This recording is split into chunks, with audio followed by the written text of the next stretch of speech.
If you notice, we live in a world that's surrounded by negativity. I mean, our news thrives on that. If it's too good, they can't write it because it's not negative enough, because things that suck are negative. We're focusing on a 7-week series of staying positive, and there's 7 different qualities that help us stay focused on God and not the world. And today we're focusing on being enthusiastic. When it comes to enthusiasm, there's 2 groups. There's one group that is influenced. Their enthusiasm is influenced by their external environment. How many of you notice music being played in a store? How many of you notice music being played in a movie theater? In fact, I want to do this. I want you to turn to your neighbor and tell them the most memorable movie that has had an influence on you for enthusiasm. The most memorable movie that really got you excited, passionate.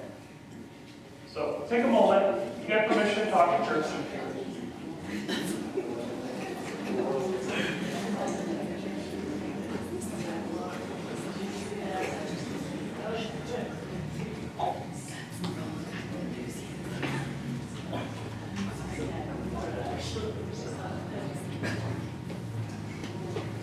Anybody want to share? Anybody want to share? Rod. Dr. Zhivago. What was it about Dr. Zhivago that was so moving? Yeah. Really, really pretty music, isn't it? Yes. I don't know, I'm kind of tossed out. The horse whisperer. The horse whisperer and the river runs through it. Absolutely. Very powerful. Anybody else? How many of you have ever heard of a movie called Star Wars?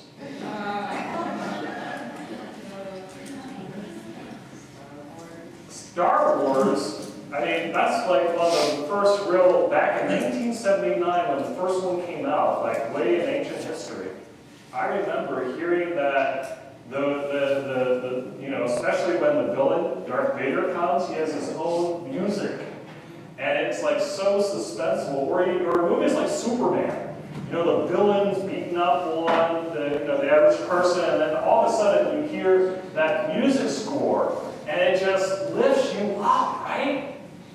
Well, that's the first group of people in which their environment influences their enthusiasm. The second group of people is the group of people in which their enthusiasm influences those around them. Let me give you, for instance, a pastor shared a story of this. Many of us, have you ever been in an airport before? Especially at a hub like Denver or Salt Lake or Chicago's O'Hare or Atlanta's Hartfield down there.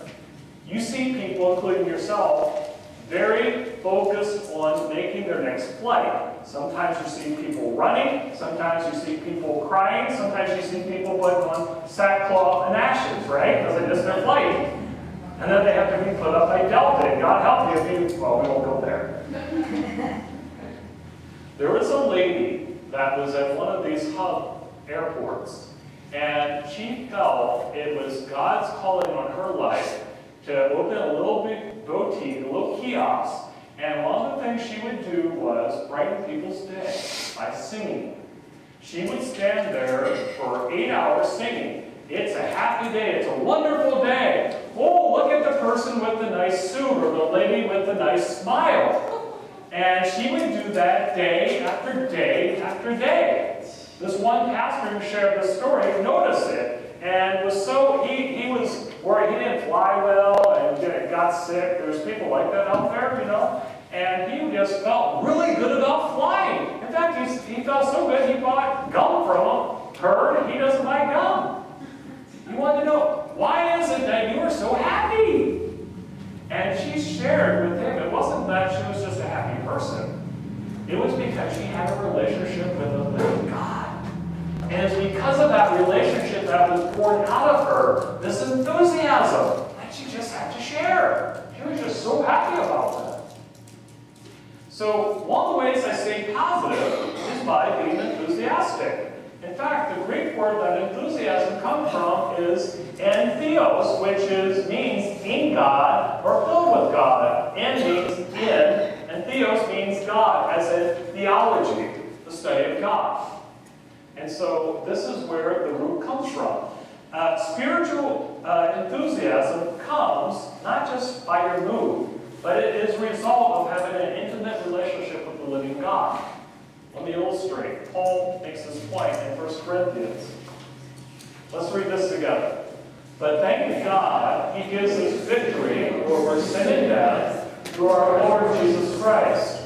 So my dear brothers and sisters, be strong and immovable, always work enthusiastically for the Lord, for you know that nothing you do for the Lord is ever useless. Let's go back to that.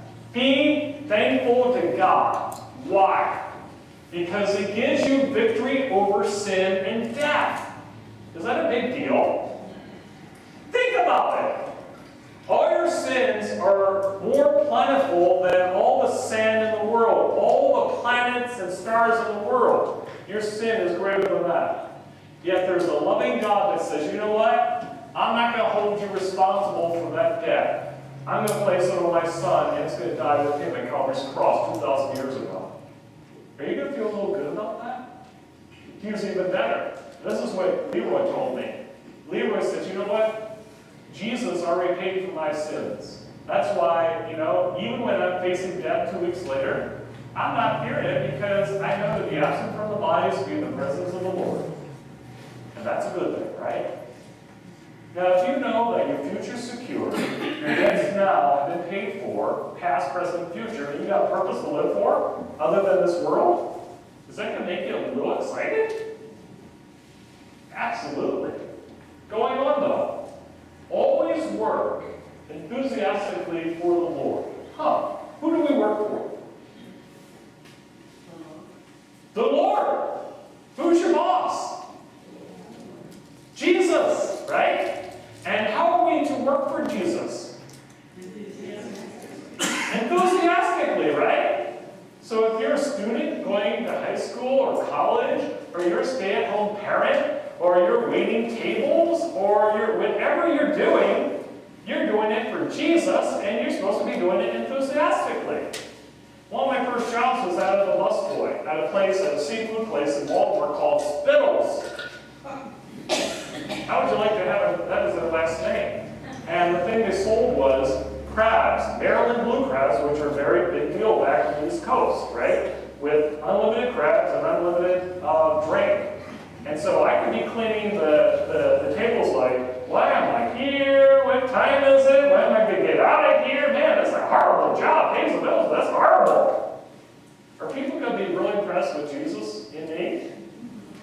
Versus, it's a wonderful evening, and I'm doing this. I'm just so excited. Oh, you did a mess there? I love cleaning up messes. You did it on the floor? I love getting it on the floor. I'll kneel for that. I'll stand for this.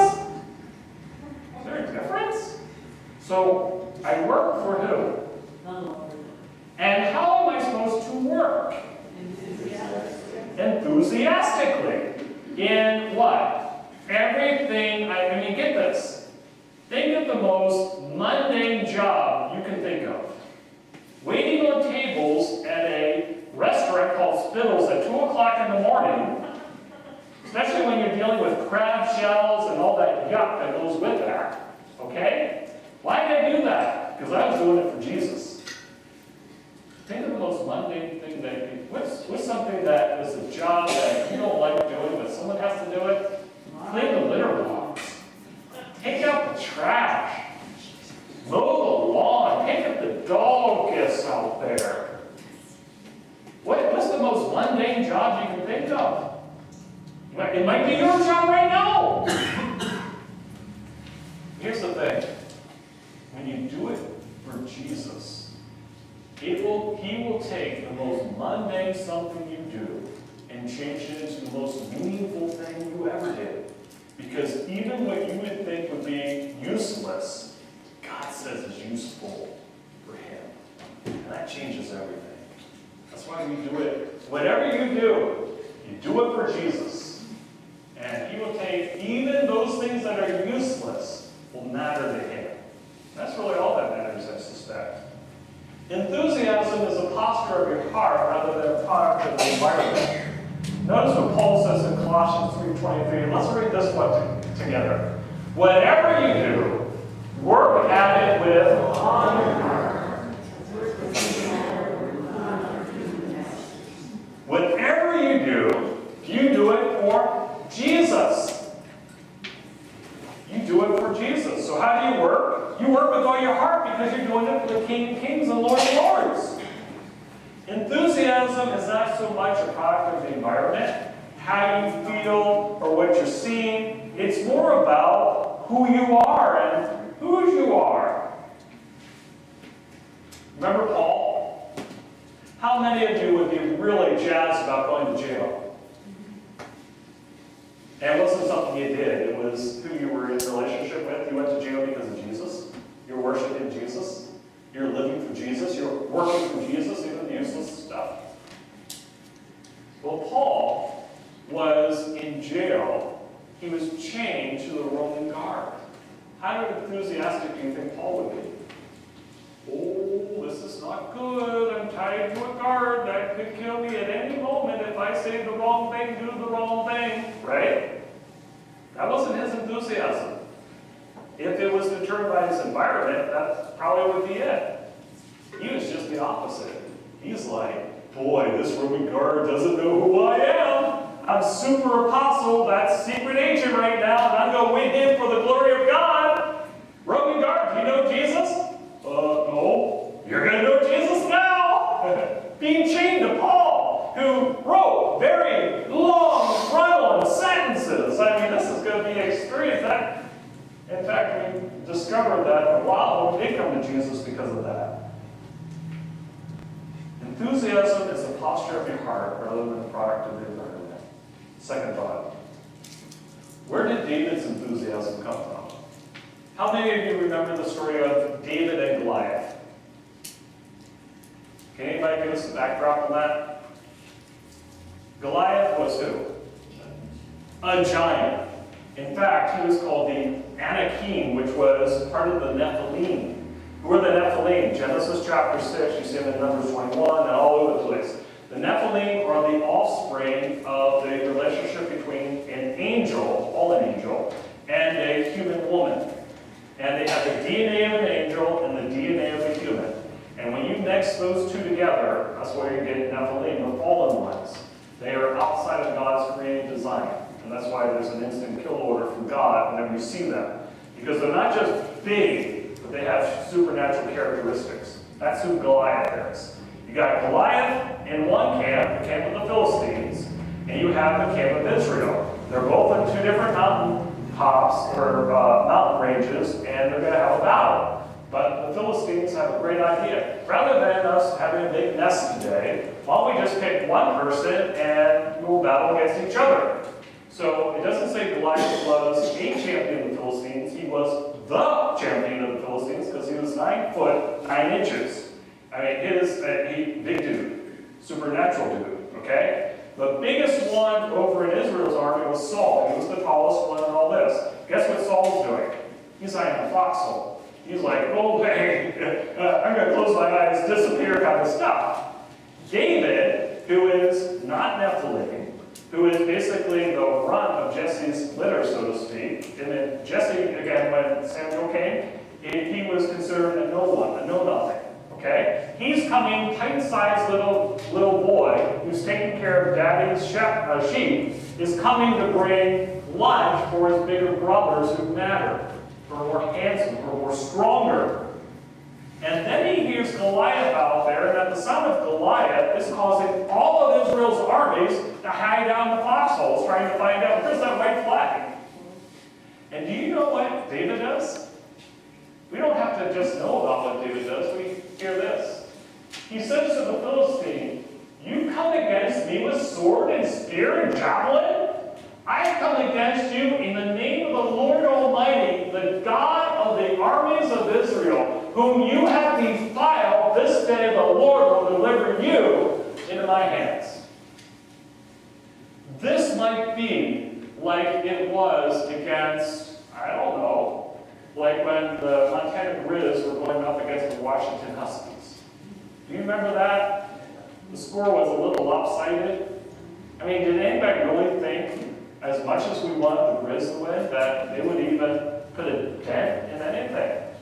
It was a lopsided score. Well, that's this, but a lot worse. You got little David against Anakim or Nephilim.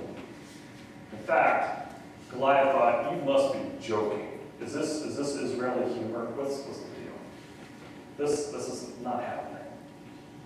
I want you to notice, David was excited. He was enthusiastic about the possibility of going against this guy. Do you know why? There's three habits that David did that caused him to have a entheos, a godly enthusiasm. Here's the first thing.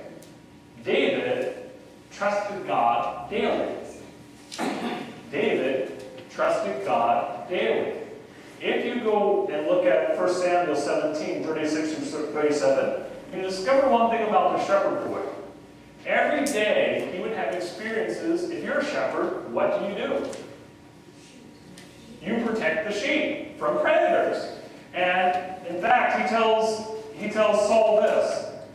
Your servant has killed both lion and bear. This uncircumcised Philistine will be like one of them, because he has defied the armies of the living God. The Lord who rescued me from the paw of the lion and the paw of the bear will rescue me from the hand of this Philistine. Like he has done in the past, he's going to do in the present. The second reason he was enthusiastic from God was he walked with God daily. One of the most famous psalms of all is what? You hear this a lot of people. Psalm 23. Guess who Psalm 23 was? The Lord is my shepherd, I shall not be in want. He makes me lie down in green pastures. He leads me beside. He does what to my soul? Yeah. Was that written by a person that goes to church 1 hour a week and says, got my ticket punch on? No. That was written by King David, who had such an intimate relationship with his father that it came from his heart because he's so in love with God. So David did what? David trusted God daily. David walked with God daily. And the third thing is, he worshiped God daily. In 2 Samuel 6, verse 14, we have the Ark of the Covenant, which is God's mercy seat to represent God's presence, literally. And it was coming into town. And do you know how David reacted by that? He took all his clothes off to separate ephod, which wasn't much, and he went out there and he danced in front of the ark with all of his might. It was a victory shout, right? In fact, it was so embarrassing, one of his wives said, you're humiliating yourself, David. Now, we have something in America coming up. In fact, October is the season for Major League playoffs. And how many of us get excited about our team? Anybody have a favorite Major League Baseball team? How many is a Yankees fan? All three of you, okay. How many of you is a Red Sox fan? All two of you, okay. I'm going to, wow, Kristen, I didn't know. Danny, why are you wearing a Red Sox shirt? Just curious. Nothing else to week. I ain't touching that one.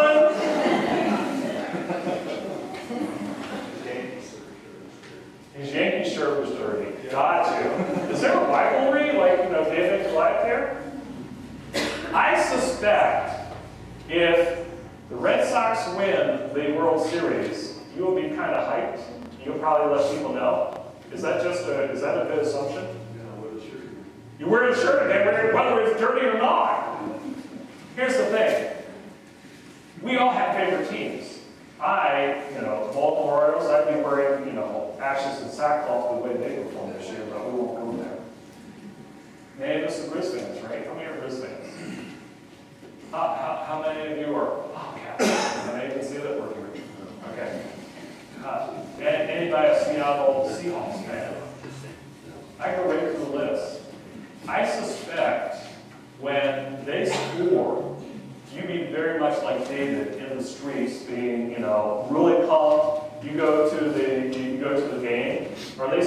on after they win the score, winning score. It's like, that's nice. Let's play our game, huh? Do we do that? No. Is there any difference between that and God? Because hasn't God gotten a greater victory? At least with this, you go, you buy seed, you repeat this year after year after year. Yay, they won! No, they lost! Yay, they won! No, they lost! Oh, go team! Oh, team left the building.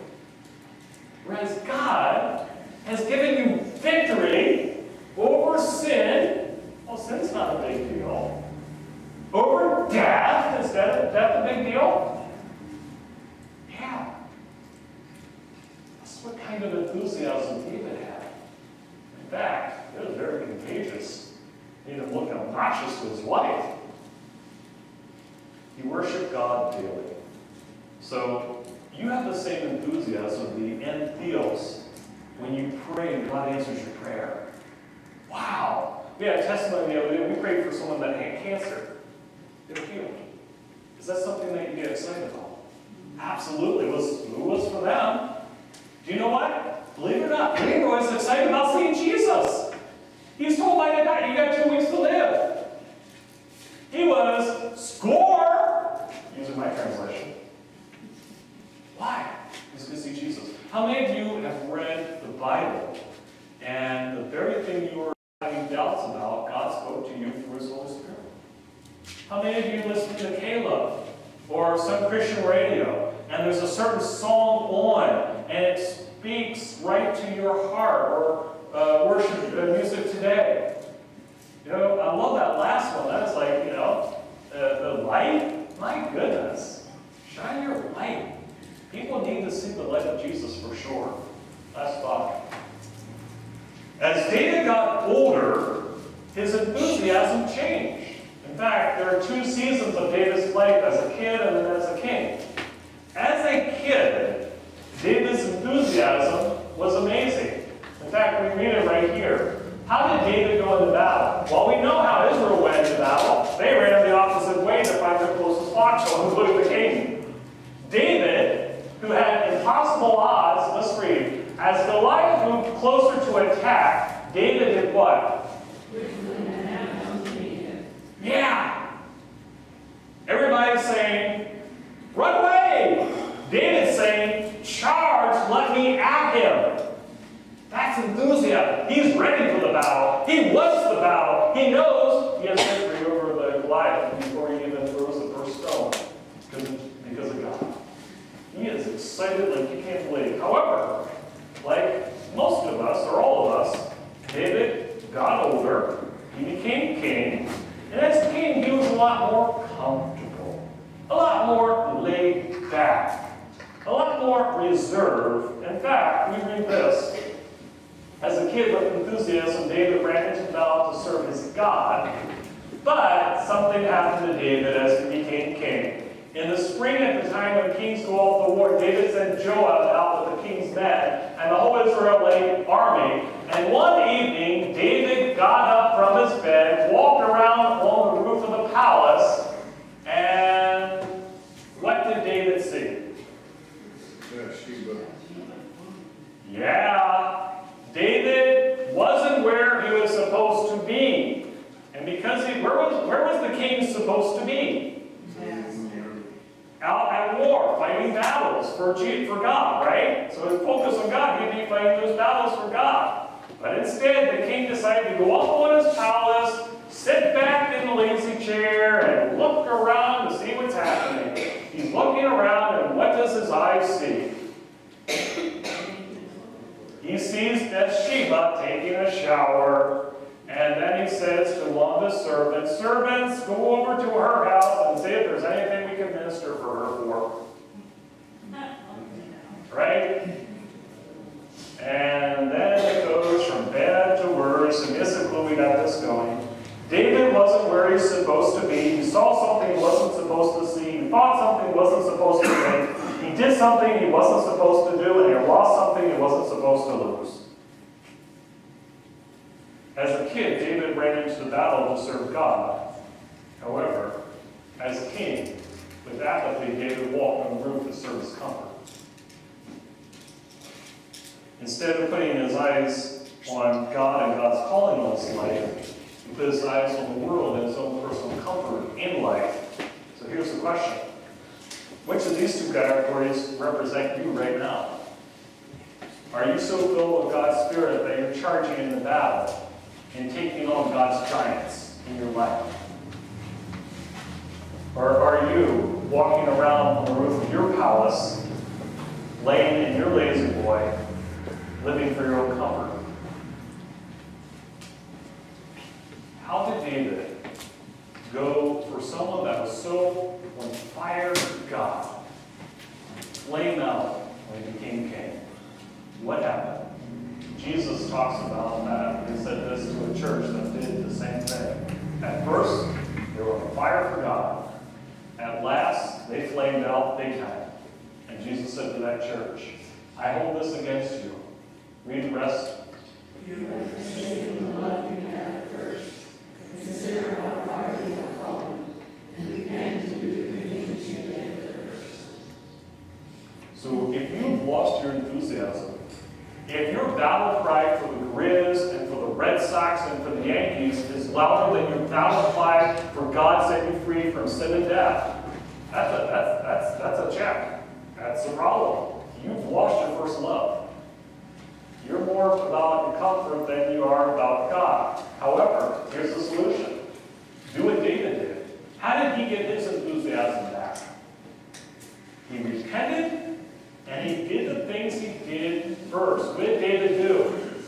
David trusted God daily.